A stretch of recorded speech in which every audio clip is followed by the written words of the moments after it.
বিসমিল্লাহির রহমানির রহিম। আজ 10ই জিলহজ, পবিত্র ঈদুল আজহার দিন। ইসলামী ক্যালেন্ডারের অন্যতম শ্রেষ্ঠ দিন। এই দিনই ঘটেছিল ইতিহাসের এক মহান কোরবানির দৃষ্টান্ত, যা আজও প্রতিটি মুসলমানের ঈমানকে নাড়া দেয়। হযরত ইব্রাহিম আলাইহিস সালাম ছিলেন আল্লাহর একজন প্রিয় নবী। একদিন তিনি স্বপ্নে দেখলেন তিনি তার প্রিয় পুত্র হযরত ইসমাইল আলাইহিস সালামকে কোরবানি দিচ্ছেন। এই স্বপ্ন তিনি রাত ধরে বারবার আসছিল। তিনি বুঝলেন এটা কোনো সাধারণ স্বপ্ন নয়, এটা আল্লাহর পক্ষ থেকে একটি আদেশ।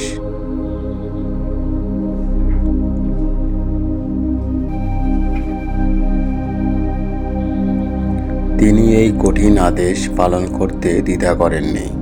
নিজ পুত্র ইসমাইল আলাইহিস সালামকে নিয়ে গেলেন মিনা প্রান্তরে।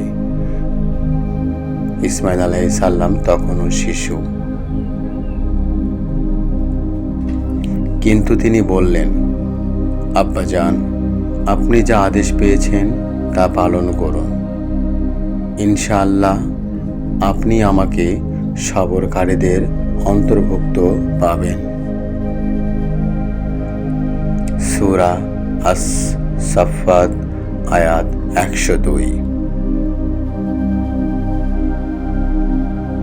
আল্লাহর আদেশ পালনের জন্য যখন ইব্রাহিম আলাইহিস সালাম ছুরি চালাতে যাচ্ছিলেন, তখনই আল্লাহ তাআলা হযরত ইসমাইল আলাইহিস সালামের বদলে একটি জান্নাতি দুম্বা পাঠিয়ে দিলেন।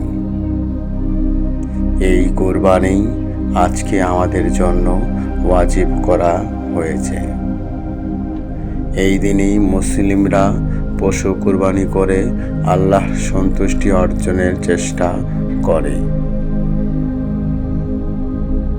এদিন হজ যাত্রীরা মিনায় শয়তানকে পাথর নিক্ষেপ করে, পশু কুরবানি করে, মাথা মুন্ডন করে হজের শেষ রুকনগুলো পালন করে।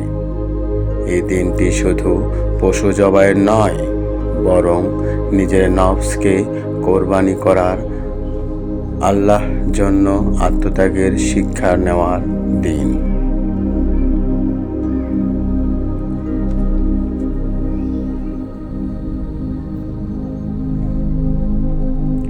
এই 10ই জিলহজ আমাদের শেখায়, ঈমান যদি হয় মজবুত, তাহলে আল্লাহর রাস্তায় নিজের সবচেয়ে প্রিয় জিনিসটিও কোরবানি করা সম্ভব। আসুন আমরা ঈদের আনন্দের মধ্যেও সেই ত্যাগের মহান শিক্ষা স্মরণ করি। সবাইকে ঈদ মোবারক। সিরে নূর থেকে আজকের এই পবিত্র দিনে আপনাদের প্রতি রইল দোয়া ও শুভ কামনা।